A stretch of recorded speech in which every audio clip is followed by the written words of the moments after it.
Muy bien, vamos a este tema entonces de la predestinación. Ahora, cerrando un poco antes, Apocalipsis 13:8, dice que le adoraron al anticristo, ¿no? Los moradores de la tierra. La palabra para moradores es para los ciudadanos del mundo. Ustedes saben que hay un proyecto, escucharon hablar de la Agenda 2030. Ahora se postergó, es 2045. Y el primer objetivo es concientizar a los niños para que tengan lo que se va a llamar la ciudadanía mundial. Interesante, ¿no? Porque la Biblia dice de que tendrán que sacar la ciudadanía mundial. Es decir, vas a ser ciudadano de Costa Rica, pero tienes que ser ciudadano del mundo. Bueno, es todo un concepto fascinante porque eso implica que tiene que haber un gobierno mundial. Pero bueno, pero el asunto es que dice que le adorarán los que son los ciudadanos del mundo, cuyos nombres no estaban escritos en el libro de la vida del Cordero. El libro de la vida del Cordero. El libro de la vida era el libro que tenía todo lugar donde estaban inscritos los ciudadanos. Nosotros somos ciudadanos del cielo. Filipenses 3:20, somos ciudadanos del cielo. Nuestros nombres están inscritos ahí. Y dice que el Cordero fue inmolado desde el principio de la fundación del mundo. Claro, el Señor ya conoció de antemano y sabía quiénes iban a responder al llamado y escribió sus nombres. Pero nadie tiene acceso a ese libro, así que nadie puede saber quiénes son, Pero sí fuimos inscriptos en ese libro, porque Dios conocía quiénes se iban a responder a su llamado. Esto es algo que tenemos que aclarar. Hay otros libros en Apocalipsis, no hay que confundir con el libro de la vida, que está mencionado en Apocalipsis capítulo 3. Muy bien, pero ese es otro tema. Romanos capítulo 8, pueden buscar sus Biblias ahí. Vamos a estar hablando de la predestinación y de la soberanía de Dios, que son dos conceptos también que se escuchan mucho hoy en día y que han causado mucha confusión. Vamos a explicar en primer lugar lo que significa. A ver, ¿la de abajo es?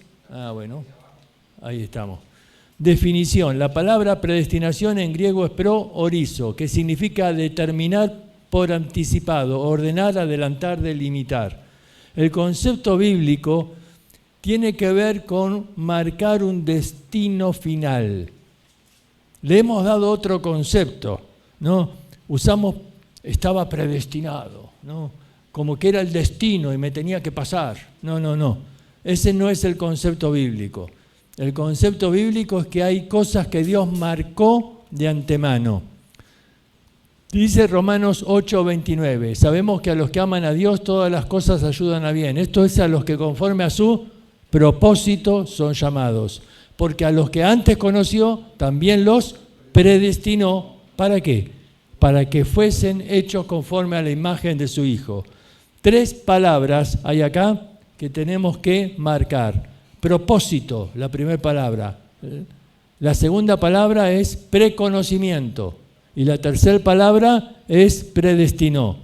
Fíjense, Pablo llama la atención, son 3 palabras que comienzan igual. Protesis, proginosco, pro-orizo.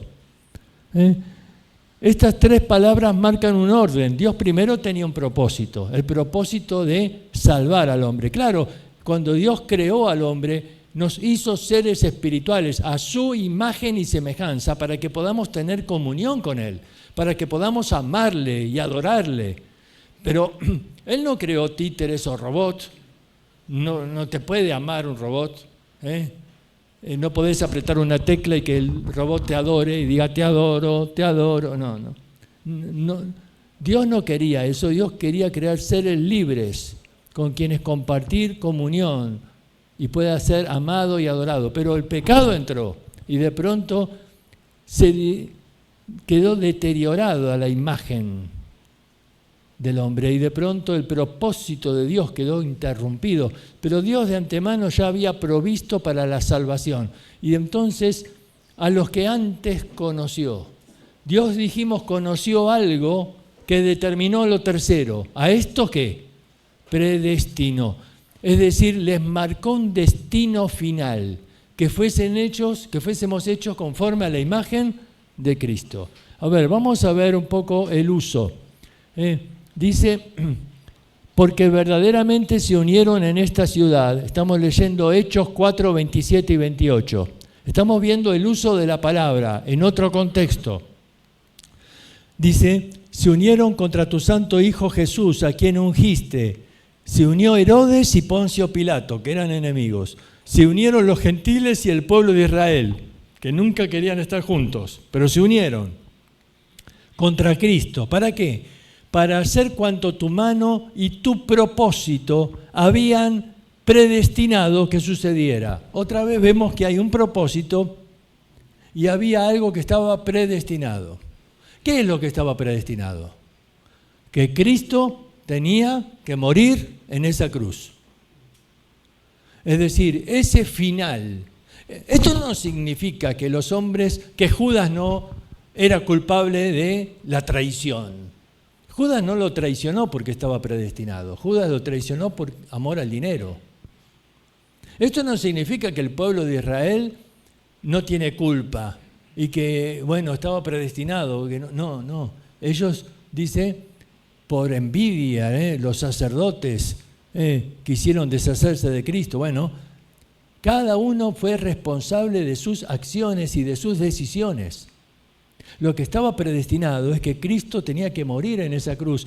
Y por más que había un complot y gente que se unió, no podían ir más allá de lo que Dios había predestinado que sucediera. A ver, vamos a explicar entonces ahora. La predestinación bíblica no viola el libre albedrío del hombre, sino que lo involucra. Es decir, Dios no tuvo que forzar a Judas para que traicione. No. Dios sabía que Judas lo iba a traicionar y por eso ya en el Salmo estaba profetizado. El que se sentaba junto a mí. No, ya Dios sabía y estaba en la profecía, pero esto no liberó a Judas de su decisión. Él lo hizo de su propia voluntad, de su libre albedrío. La doctrina, Dios determinó el destino final de sus hijos. Dios determinó. 3 veces solamente se usa la palabra predestinó en cuanto a los creyentes. La primera vez aparece en Romanos capítulo 8 y dice ahí que predestinó que fuésemos hechos conforme a la imagen de Cristo. Vamos a explicar esto con un ejemplo. Cuando uno toma le dicen acá ¿cómo? A esto, ¿un bus? Cuando uno toma un bus, en el frente dice el destino, ¿a dónde va? ¿No es cierto? Por ejemplo, vamos a decir Punta Arenas, ¿sí? Nadie te obliga a subir a ese bus. Nadie te obliga. Ahora tú decides si quieres ir o no a Punta Arenas. Entonces vas a la terminal de buses y ahí ves, este es el que va a Punta Arenas, yo me subo.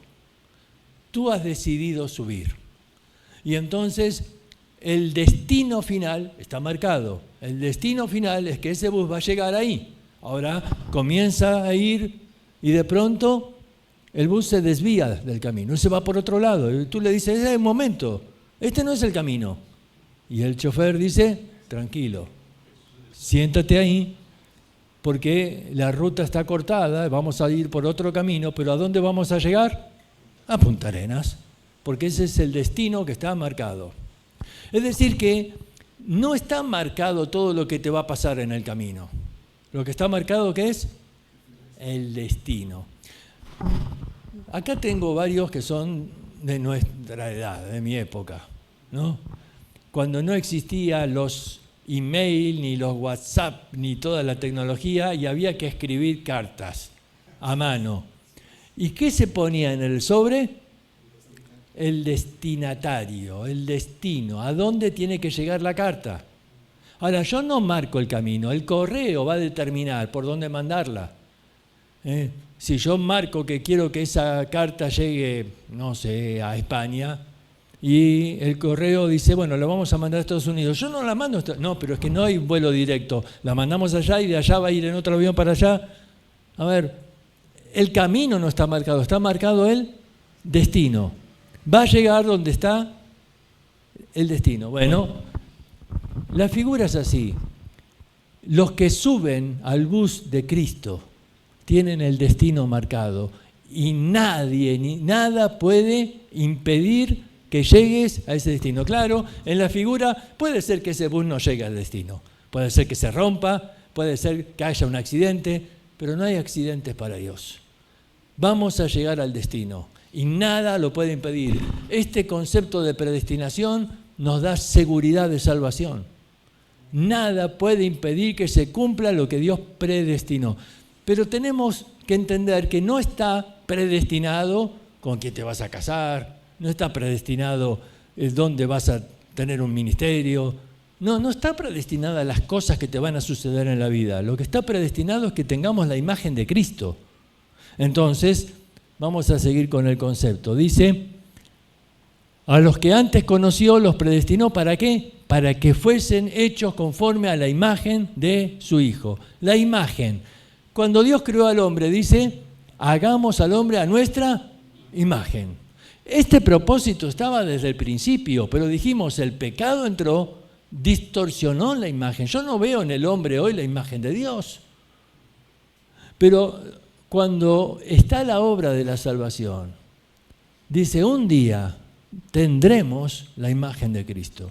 Ahora, en ese mismo pasaje, Pablo había dicho, sabemos que a los que aman a Dios, el versículo anterior, todas las cosas ayudan. La palabra ahí es la palabra sinergia.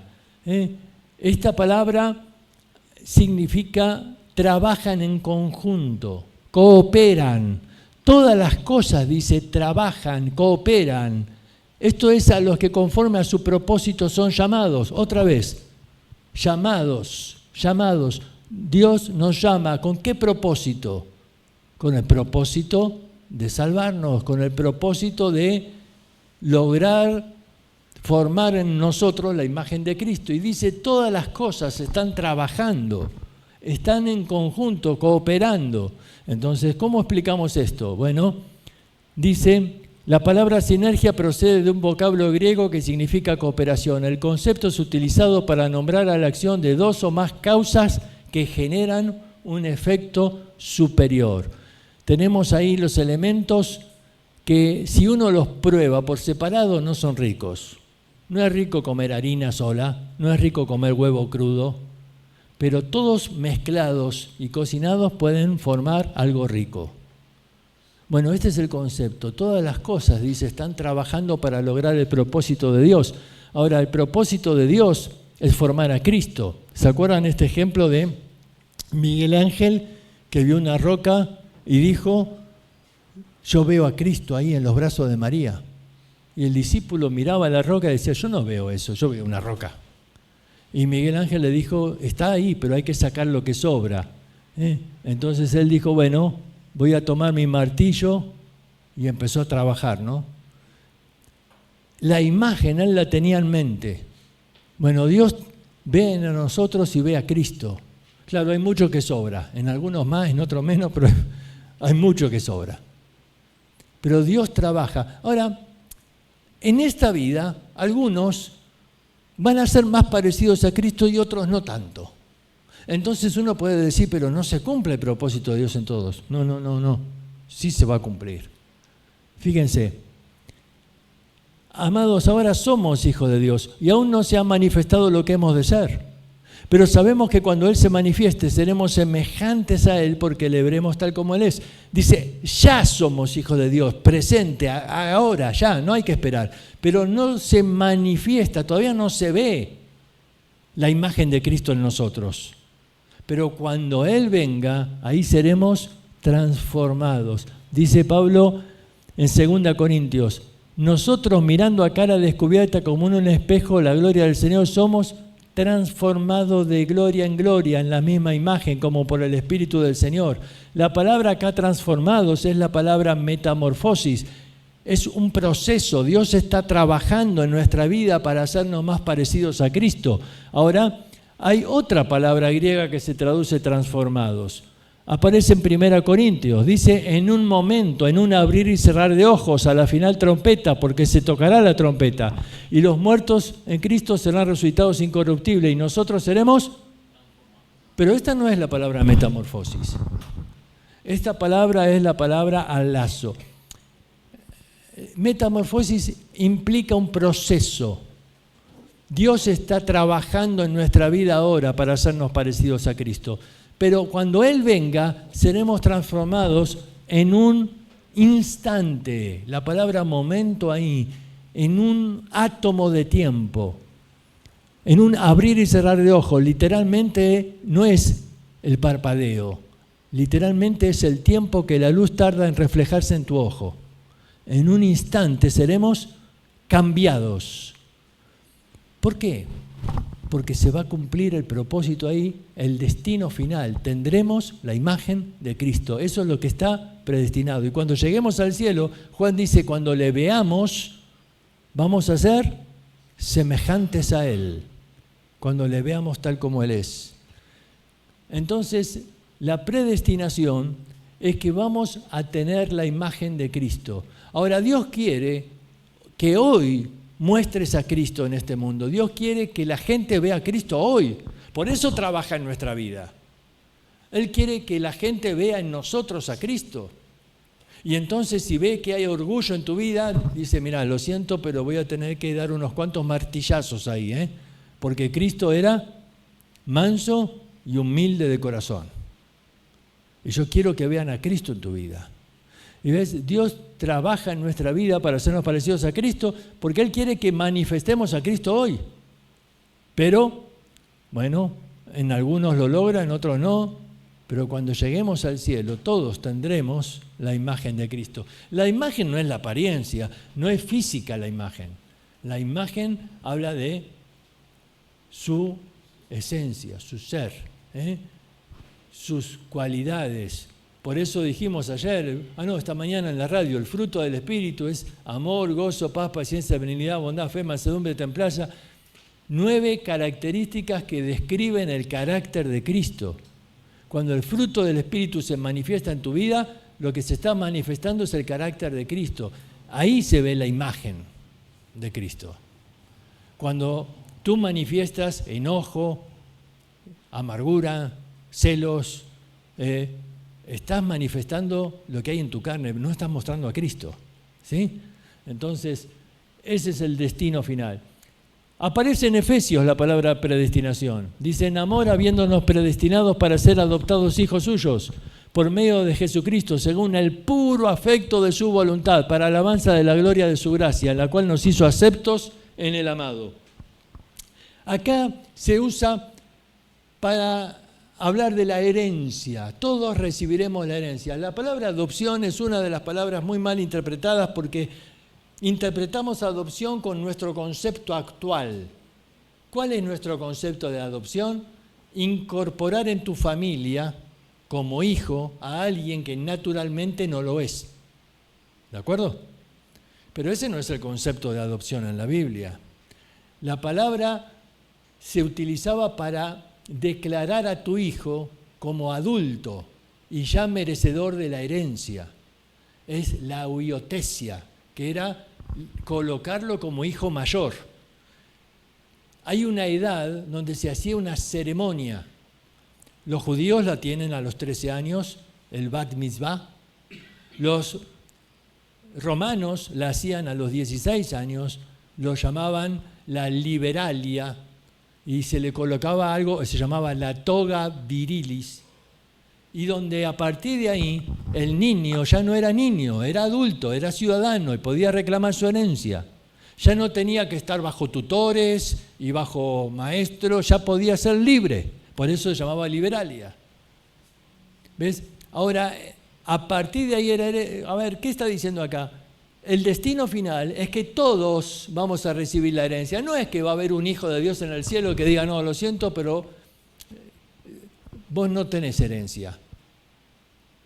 Te portaste mal, el Padre te desheredó. No va a pasar eso.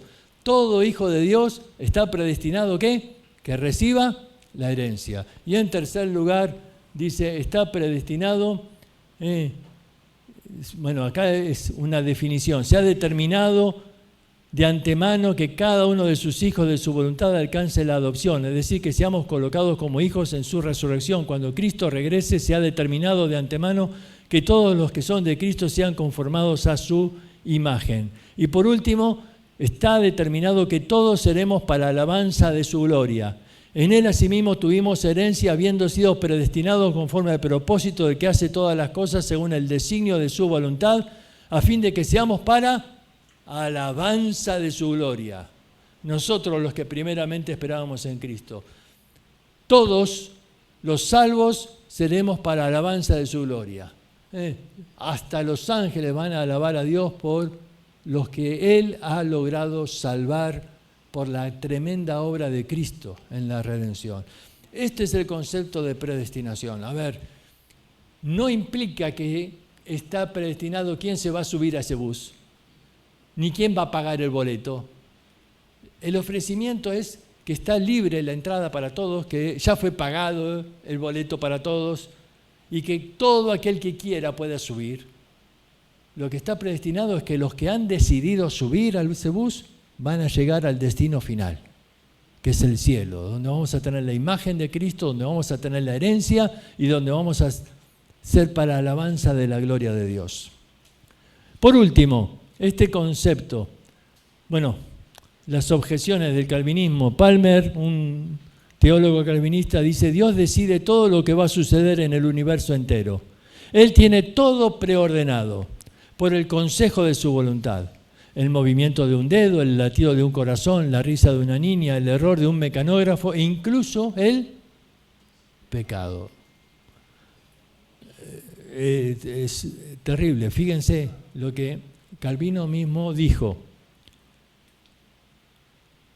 La teología agustina de los decretos de Dios se convirtió en el corazón de la Reforma protestante, que, como se citó en la Confesión de Westminster, según el decreto de Dios, para la manifestación de su gloria, algunos hombres y ángeles fueron predestinados a la vida eterna y otros fueron preordenados a la muerte eterna.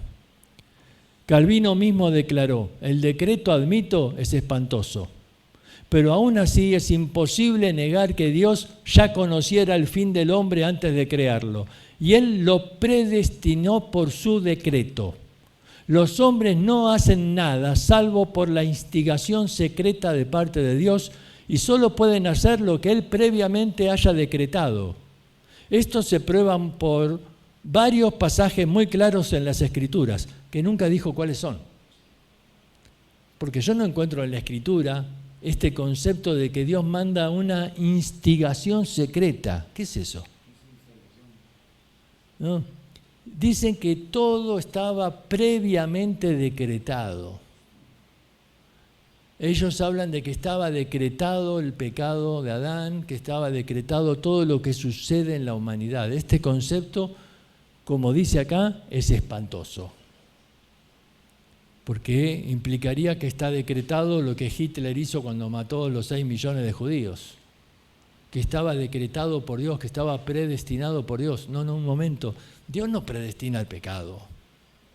Lo que el hombre hace, lo hace de su propia voluntad. No metan a Dios en esto, por favor. ¿Te das cuenta lo terrible de interpretar mal este concepto de predestinación? Y es porque están interpretando mal el concepto de soberanía. En breves minutos vamos a decir: nuestro Dios está en los cielos, todo lo que quiso ha hecho. Sin embargo, uno dice, todo lo que quiso ha hecho, pero Él quiere que todos sean salvos y no todos lo son. Todo lo que quiso ha hecho, ¿qué significa? Él estableció las reglas que quiso, porque Él es el soberano. Pero luego, cada uno tiene que decidir si se sujeta o no a esas reglas. Dios no determinó el pecado. A Calvino dice: toda maldad que ellos hacen le es impuesta por la soberanía de Dios. No, un momento. Santiago 1:13 dice: Dios no puede ser tentado por el mal, ni Él tienta a nadie.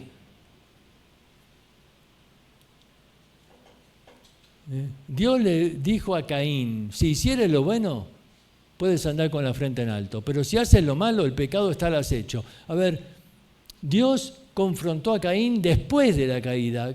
Caín seguía teniendo libre albedrío, Caín seguía teniendo la oportunidad de decidir hacer lo bueno o hacer lo malo. Dios le dijo, vos podés decidir, si haces lo bueno, te va a ir bien, si haces lo malo, bueno, el pecado está a la puerta, atenete a las consecuencias. Vos podés dominarlo. ¿Cómo? No abriendo la puerta al pecado. La soberanía de Dios no anula el libre albedrío del hombre. Tozer, un gran autor, lo explica con este concepto de un crucero. En el crucero tú puedes decidir dónde comer, tienen muchos restaurantes, tú puedes decidir qué hacer, hay muchas actividades, pero tú no estás en el control de ese barco, no decides a dónde va. El control lo tiene el capitán. Es decir, Dios marca el rumbo de la humanidad. Los hombres son libres, absolutamente cada uno decide qué hacer, pero Dios decide a dónde llega el barco. ¿Por qué permite Dios el mal? Hay un apologista llamado William Craig, muy bueno. Él dice, cuando yo voy a debatir en universidades con los ateos, tengo que tratar de quitar de sus mentes un concepto que ellos tienen de Dios que el calvinismo ha puesto, que les ha hecho creer que Dios creó el pecado y la maldad de los hombres. ¿Por qué Dios permite el mal? Bueno, la respuesta está en Proverbios 1, dice, aborrecieron la sabiduría, no escogieron el temor de Dios, no quisieron mi consejo, menospreciaron mi reprensión.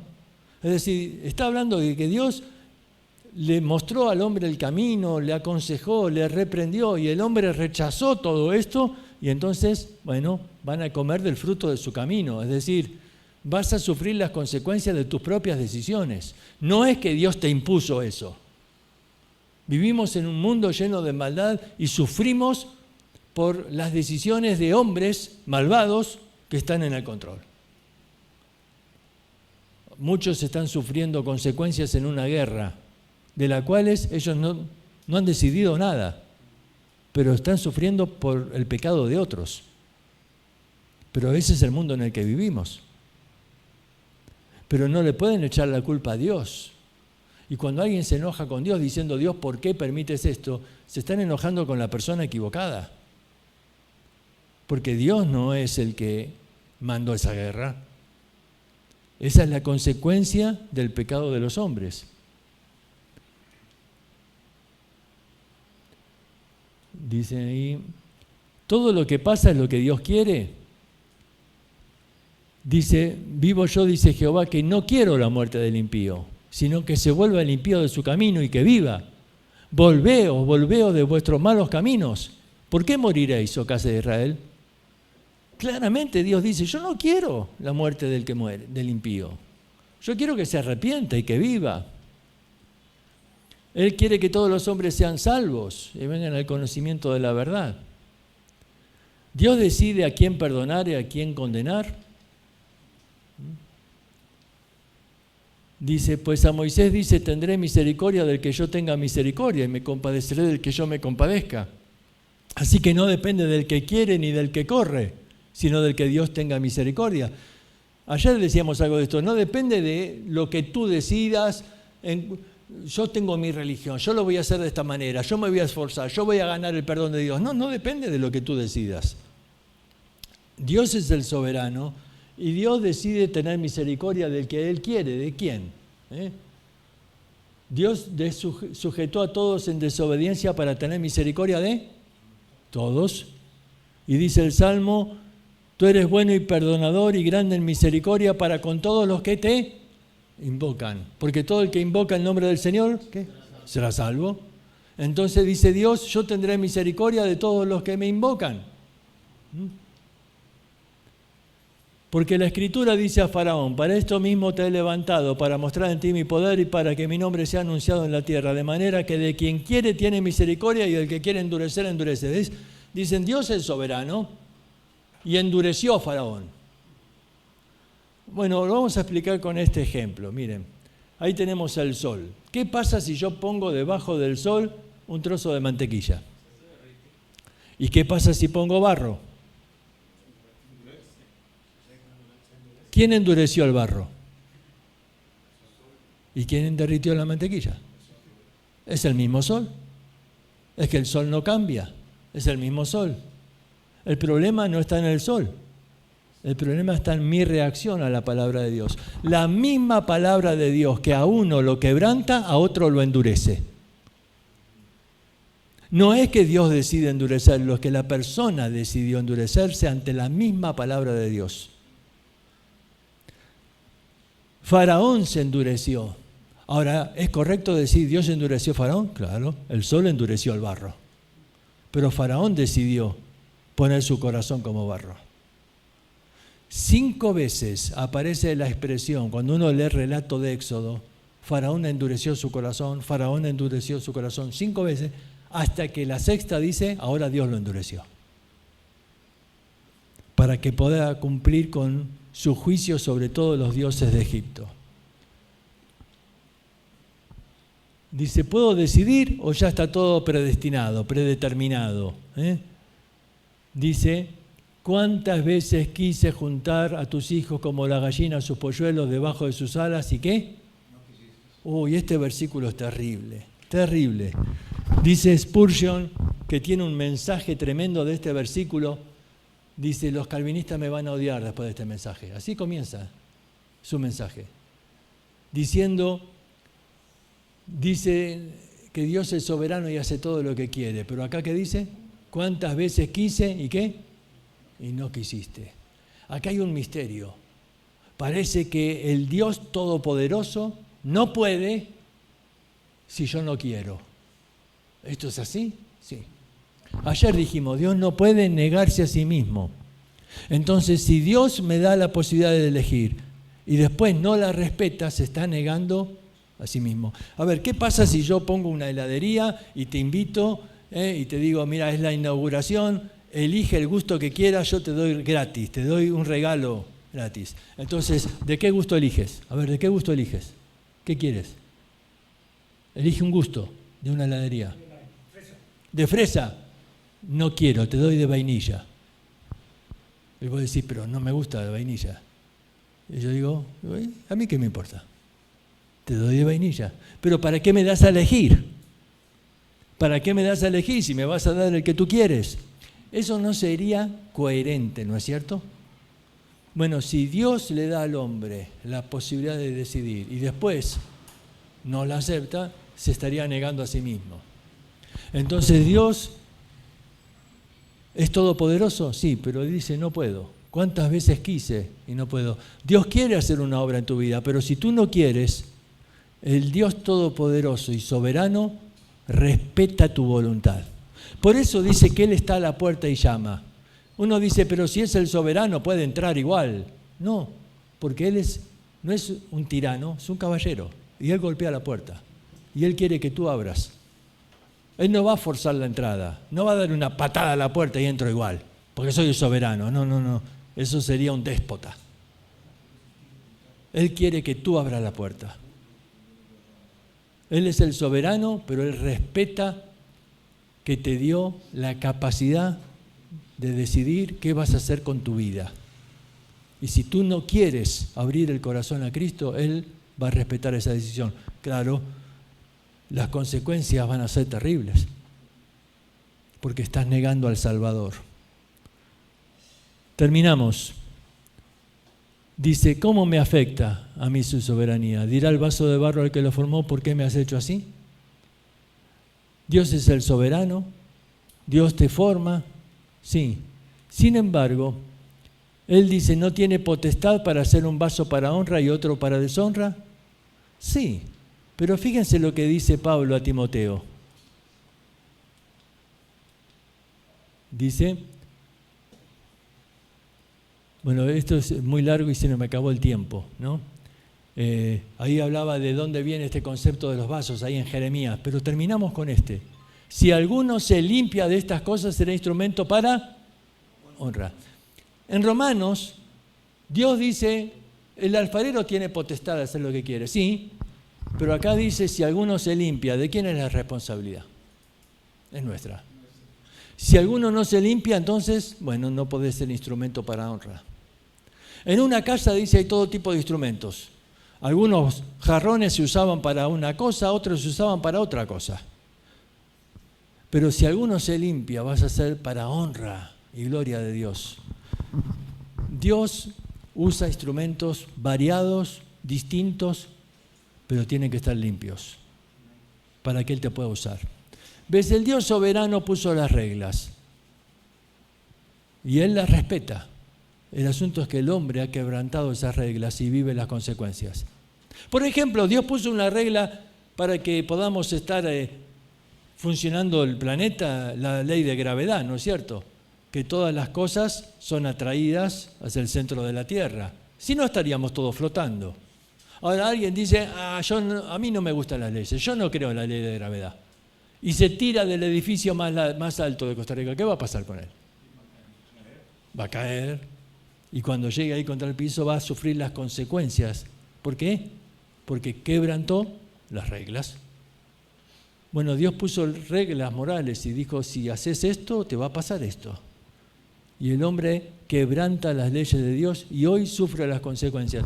Por eso, si hay problemas en el mundo, no es porque Dios creó al hombre con fallas. No es porque Dios creó la maldad o porque Dios impone el pecado. No. El hombre está sufriendo las consecuencias de quebrar las reglas que Dios puso en este planeta.